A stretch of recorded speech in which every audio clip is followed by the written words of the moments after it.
Yeah, you guys are open. People can convert to become like you guys, right? But for us, that doesn't exist. You're either born it or you're not. Is that because not a lot of people? There is a debate that at one point the religion was open, about 2,000 years, but it closed up because of wars. Because we're very pacifist. Like we've never been in wars. That's a big thing for us. We've never contributed to wars. So that's why we closed it off, so no one can do it. But it's never been open. There's nothing in our books that allows it to open up. Just kind of. Yeah, exactly. So that's why, it would be a good thing if we did. I think it would be, but there's no way to go about. We're connected to you guys through John the Baptist. Right? John the Baptist was a mundane priest. He's one of our greatest teachers. He's the one that baptized us. So from a lot of people think he's a Jew. He's not. He's actually mundane by birth. And the fact that there's some correlation thinking they were cousins, there's none. They're actually not cousins at all.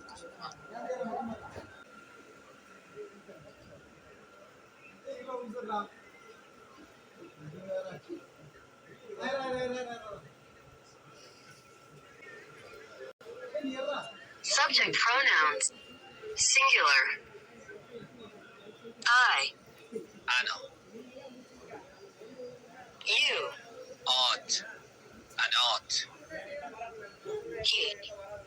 Who. She. He. It. Ha. Plural. We. Annie. You. Anton. An Anton. They. Hon. உண்மை ஒன்றுதான். அறிஞர்கள் அதனை பல விதங்களில் உரைக்கிறார்கள் என்பதுதான். Men, women and children submerge in running water of the Tigris River to cleanse their bodies and wash away their sins. This baptism is a Mandaean ritual. Also known as Sabians in Iraq, they are the followers of a monotheistic religion which predates Islam and Christianity. Qadir comes here every year for Eid al-Banja, a 5-day festival where everyone dresses in white. He must change into the special robes and head to the river. They pray before being baptized in the chilly water. After the ritual, it's time for reflection. The grandfather explains the belt worn around the robe is made with 61 threads, representing 61 angels. Qadir loves being here. I like meeting friends and playing here. I like this festival more than others because we get baptized in the water. After the baptism, food is served, which is cooked using clay from the riverbed. During the Banja festival, all food must be washed in the river and they must drink from it as well. Their patriarch is John the Baptist, called Prophet Yahya in Arabic. And Mandaeans say all good comes from a world of light and all evil from the world of darkness. Sattar Jabbar al-Hilu is the religion's grand sheikh or priest. Mandaeism is the first religion of the world. We believe in one God who created life and he is everlasting. Our holy book is Ginza Rabbah, or the first books of prophets Adam, Sheet and Yahya. We believe in charity for the poor. The running water gives us purification. The religion forbids any partners with God, adultery, killing, alcohol and witchcraft. Our holy book says don't go to the witches and magic, they are lies. But for centuries they were considered heretics, and in the digital age their faith is linked to spells and sorcery. They want to dispel the myths about witchcraft and magic being associated with the Gnostic religion. Sabians say their numbers are barely a fifth of what they were before the 2003 invasion because of Iraq's security and theirs being a closed religion. One can only be born into the faith, and marrying into their religion is forbidden. And the population has dwindled even further because thousands have taken refuge elsewhere for safety. Seema and her sister left Iraq because of airstrikes and war. Today they say they're happy to have returned home. When we left for Jordan, we thought we will never come back. We thought we will never participate in our religious ceremonies again. I'm happy to see our relatives and everyone participating in our festival. Festivals like this bring people together. There are fewer temples, but because of the pandemic, only outdoor gatherings are allowed. Sabians say instead of restoring places of worship, the Iraqi government even wants to take away the small place of rituals on the riverbank. We demand the government to take care of our minority, as it is an ancient religion Religious harmony gathers people and interfaith relations promote respect and humanity. We have suffered in other provinces from persecution and targeting of our people. Nearly 2 decades of violence, neglect and indifference have destroyed Iraq's rich heritage, and one of its ancient religious groups fears extinction unless its traditions and people are protected. Osama bin Javed, Al Jazeera, Baghdad.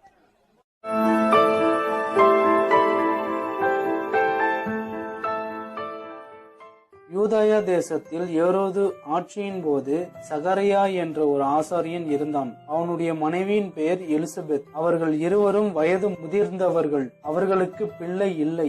அவர்கள் தேவனுடைய வார்த்தையின்படி ஆசாரியத்துவத்தை செய்து வந்தார்கள். தேவனுடைய பார்வைக்கு செம்மையானவர்களாக வாழ்ந்தார்கள். ஒரு நாள் சகரியா ஆசாரிய முறைமையின்படி ஆலயத்திலே தூபத்தை போட்டான். மக்கள் அனைவரும் வெளியே ஜெபித்துக் கொண்டிருந்தார்கள். அப்பொழுது சகரியாவுக்கு காபிரியேல் என்ற ஒரு தேவதூதன் தோன்றி இவ்விதமாக சொன்னான், சகரியாவே, பயப்படாதே, உன்னுடைய ஜெபம் தேவனுக்கு கேட்கப்பட்டது.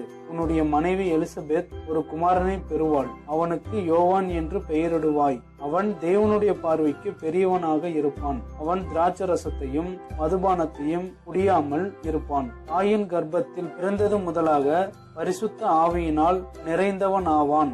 அவன் இஸ்ரவேல் மக்களை தேவன் பக்கமாக திருப்புவான். அவன் எலியாவின் ஆத்துமாவை உடையவனாய் இருப்பான். அவன் பிறந்ததற்கு அநேகர் ஆனந்தப்படுவார்கள். இந்த நல்ல செய்தியை அறிவிக்கவே நான் அனுப்பப்பட்டு வந்தேன். நான் சொன்ன இந்த காரியம் குறித்த காலத்தில் நடக்கும் என்றான். தேவதூதனை பார்த்து சகரியா முதலில் ஆச்சரியப்பட்டான். தூதன் சொன்ன வார்த்தைகளை கேட்ட பிறகும் கூட நம்பவில்லை. எனவே தேவதூதன் நான் கூறிய வார்த்தைகளை நீ நம்பாததினால் இந்த காரியங்கள் நடக்கும் வரை நீ பேசாமல் ஊமையாய் இருப்பாய் என்று சொல்லி போய்விட்டான். சகரியா பேச முடியாமல் இருந்ததினால் மக்கள் அனைவரும் சகரியாவுக்கு தரிசனம் காணப்பட்டது என்று நினைத்தார்கள். கலிலேயுவில் நாசரேத்தூர் என்ற ஊரில் மரியாள் பரிசுத்த ஆவியினால் கர்ப்பவதியானாள். யூதேயா தேசத்தில் இருக்கிற எலிசபெத்தை பார்க்க சென்றாள். எலிசபெத் வீட்டிற்கு வந்து மரியாள் வாழ்த்துதல் சொன்ன உடனே எலிசபெத் வயிற்றில் இருந்த பிள்ளை ஆனந்தத்தோடு துள்ளியது. அப்பொழுது எலிசபெத் ஆனந்தத்தோடு இவ்விதமாக சொன்னாள், பெண்களில் நீ ஆசீர்வதிக்கப்பட்டவள், உன்னுடைய கர்ப்பத்தின் கனி ஆசீர்வதிக்கப்பட்டது. நீ வாழ்த்துதல் சொன்ன உடனே என்னுடைய வயிற்றில் இருந்த பிள்ளை ஆனந்தத்தோடு துள்ளியது என்றாள். எலிசபெத்துக்கு பிரசவத்தின் போது ஒரு ஆண் பிள்ளை பெற்றாள். அந்த பிள்ளைக்கு அனைவரும் சகரியா என்று பெயர் வைக்க சொன்னார்கள். ஆனால் சகரியா யோவான் என்று பலகையின் மீது எழுதி காண்பித்தான். உடனே சகரியா பேசத் தொடங்கினான். அனைவரும் ஆச்சரியப்பட்டார்கள். இந்த காரியத்தை பார்த்த யூதேயா மக்கள் பயப்பட்டார்கள். இந்த பிள்ளை எப்பேற்பட்டதோ என்று பேசிக் கொண்டார்கள். யோவான் இயேசு கிறிஸ்துவை காட்டிலும் 6 மாதங்கள் பெரியவன். அவன் 30 வயது வரும் வரை காட்டில் வாழ்ந்தான். ஒட்டக மயிரை உடையாக உடுத்தி வெட்டுக்கிளியையும் காட்டுத்தேனையும் தனக்கு சாப்பாடாக சாப்பிடுவான். அந்த சமயத்தில் யோர்தான் நதியோரத்தில் மனம் திரும்புதலுக்கென்று ஞானஸ்நானம் கொடுத்தான். யோவான் மக்களின் பாவத்தை குறித்து எச்சரித்தான். மனம் திரும்புதலுக்கென்று ஞானஸ்தானத்தை குறித்து போதித்தான். சாத்தானின் சந்ததியைப் போல தேவனுக்கு எதிர்த்து நிற்காதீர்கள், மனம் திரும்புதலுக்கேற்ற கனியை கொடுங்கள், கோடாரியானது வேரின் அருகே வைக்கப்பட்டுள்ளது என்று மக்களை கண்டித்து உணர்த்தினான். எருசலேமில் இருந்து சில வேதபாரகரும் பரிசேயரும் யோவானிடத்திற்கு வந்து, நீர் கிறிஸ்துவா, எலியாவா அல்லது தீர்க்கதரிசிகளில் ஒருவனா என்று எங்களுக்கு சொல்ல வேண்டும் என்றார்கள். அதற்கு பதில் கொடுக்கும் வகையில் யோவான் இவ்விதமாக சொன்னான், நான் கிறிஸ்துவும் அல்ல, எலியாவும் அல்ல, தீர்க்கதரிசியும் அல்ல. நான் கிறிஸ்துவுக்காக வழியை தயார் செய்பவன் என்று தீர்க்க தரிசிகளில் ஏசாயா சொன்ன விதமாக அனுப்பப்பட்டவன் நான் தான் என்றான். யோவான் போதிக்கிற போதனையை கேட்டு கிறிஸ்து நீரே என்று மக்கள் பேசிக் கொண்டார்கள். அதற்கு யோவான், நான் கிறிஸ்து அல்ல, நான் உங்களுக்கு தண்ணீரினால் ஞானஸ்நானம் கொடுக்கிறேன். எனக்கு பின் வருகிறவர் என்னிலும் பெரியவர். அவருடைய செருப்புகளின் வாரை அவிழ்ப்பதற்கு நான் பாத்திரன் அல்ல. அவர் பரிசுத்த ஆவியினாலும் அக்னியினாலும் ஞானஸ்நானம் கொடுப்பார். அவர் நியாயத்தீர்ப்பு கொடுக்கும்படி அதிகாரம் பெற்றவர். கோதுமையையும் பதரையும் பிரித்து கோதுமையை களத்திலும் பதரையை அக்னியில் போடுவார். நீதிமான்களை பரலோகத்திலும் பாவிகளை அவியாத அக்னியிலும் அனுப்புவதற்கு சக்தி உள்ளவர் என்று சொன்னான். இயேசு கிறிஸ்து ஞானஸ்நானம் பெறுவதற்கு யோவானிடம் வந்தார். இயேசு கிறிஸ்து ஞானஸ்நானம் பெற்றவுடனே கரையேறி ஜெபித்த போது பரிசுத்த ஆவியானவர் புறாவை போல உருவம் கொண்டு வந்தது. இவர் என்னுடைய நேசகுமாரன், இவரில் பிரியமாய் இருக்கிறேன் என்ற சத்தம் வானத்திலிருந்து உண்டானது. யோவானுக்கு இயேசு கிறிஸ்துவை பற்றி முன்கூட்டியே அறிவித்த விதமாக இவர்தான் இயேசு கிறிஸ்து என்று தெரிந்து கொண்டான். யூதேயா தேசத்து அரசனான ஏரோது அவனுடைய தம்பி பிலிப்புவின் மனைவியை வைத்துக் கொண்டிருந்தான். யோவான் இந்த செயல் நல்லதல்ல என்று அவனுடைய பாவத்தை குறித்து கண்டித்தான். அவனுடைய தம்பியின் மனைவி சொல்லை கேட்டு யோவானை சிறைச்சாலையில் அடைத்தான். மக்கள் எல்லோரும் யோவான் ஒரு தீர்க்கதரிசி என்று நினைத்தார்கள். மக்களுக்கு பயந்து யோவானை கொல்லவில்லை. ஏரோதின் பிறந்த நாளில் அவனுடைய மனைவி அவளின் மகளை நடனமாட சொன்னாள். நடனத்தை பார்த்த ஏரோது, நீ என்ன கேட்டாலும் தருவேன் என்று அனைவரின் மத்தியில் வாக்கு கொடுத்தான். அவள் தன் தாயின் சொல்லை கேட்டு யோவானின் தலை வேண்டும் என்றாள். இதை கேட்ட ஏரோது மிகவும் வருத்தப்பட்டான். கொடுத்த வார்த்தைக்காக யோவானின் தலையை வெட்டி ஒரு தட்டில் வைத்து அந்த பெண்ணிடம் கொடுத்தான். அந்த தலையை தன் தாயிடம் கொண்டு போய் கொடுத்தாள். யோவான் சீஷர்கள் வந்து அந்த சடலத்தை எடுத்து அடக்கம் செய்தார்கள். பெண்களில் பிறந்தவர்களில் யோவானை காட்டிலும் உயர்ந்தவர் யாரும் இல்லை. கர்த்தருக்கு வழியை ஆயத்தம் செய்ய வந்தவன் என்று தீர்க்கதரிசிகளில் அழைக்கப்பட்டான். பிள்ளைகளே, யோவான் இயேசு கிறிஸ்துவை காட்டிலும் 6 மாதங்கள் முன்பே பிறந்தான். அவன் இயேசு கிறிஸ்துவின் மேன்மையை குறித்து போதித்தான். தன்னைத்தானே தாழ்த்தி கொண்டான். இயேசு கிறிஸ்துவுக்கு ஞானஸ்நானத்தை கொடுத்தான். இயேசு கிறிஸ்து உலக பாவங்களுக்காக வந்த தேவ ஆட்டுக்குட்டி என்று சாட்சி கொடுத்தான். ஏரோது அரசனுக்கு பயப்படாமல் நீ பாவம் செய்கிறாய் என்று கண்டித்தார். நாமும் கூட இந்த உலகத்திற்கு ஒரு காரணத்தோடு பிறந்தோம். அதை நிறைவேற்ற வேத வாக்கியங்களை வாசித்து தியானித்து ஜெப வாழ்க்கையோடு வாழ்வோம். உங்களுக்கு இந்த வீடியோ பிடிச்சிருந்தா லைக் பண்ணுங்க, கமெண்ட் பண்ணுங்க, ஷேர் பண்ணுங்க. மேலும் எங்க வீடியோஸை பார்க்க எங்க சேனலை சப்ஸ்கிரைப் பண்ணுங்க. மறந்துடாம பெல் பட்டனை பிரஸ் பண்ணுங்க.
நானே